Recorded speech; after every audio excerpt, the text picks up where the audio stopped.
ওরা আগে চাঁচলে ওদের ছাত্র নেতা কেন রবি ঠাকুরের ছবি পোড়ালো, ওটা নিয়ে ময়দানে নামুন।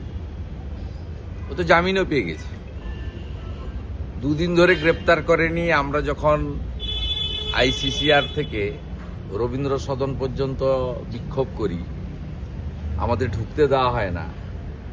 তারপরে সেই রাতে আইপ্যাকের পরামর্শে সাসপেন্ড করা হয়।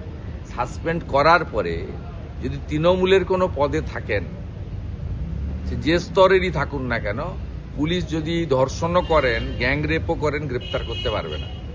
সাসপেন্ড করার পরে পুলিশ তাকে পরের দিন গ্রেপ্তার করেছে। তাই এই জামাতি তৃণমূলকে বলবো, তারা বরঞ্চ দুটো মিছিল করুক। একটা হচ্ছে চাঁচলে বিশ্বকবির ছবি পোড়ালো কেন, জবাব চাই, জবাব দাও। আরেকটা, আজকের বাংলাদেশ, সেখানে জামাতি মৌলবাদীরা অবনীন্দ্রনাথ ঠাকুরের ফার্ম হাউস পুড়িয়ে দিল কেন, আর রবীন্দ্রনাথ ঠাকুরের নাম মুছতে চাইছে কেন, জামাত হেফাজত তার বিরুদ্ধে একটা মিছিল করুক। কারণ ওনার সঙ্গে তো জামাতের সম্পর্ক ভালো, উনি সিদ্দিকুল্লাহ চৌধুরীকে দিয়ে মধ্যস্থ করতে পারেন। সিদ্দিকুল্লাহ চৌধুরীর সঙ্গে ওদের যোগাযোগ আছে।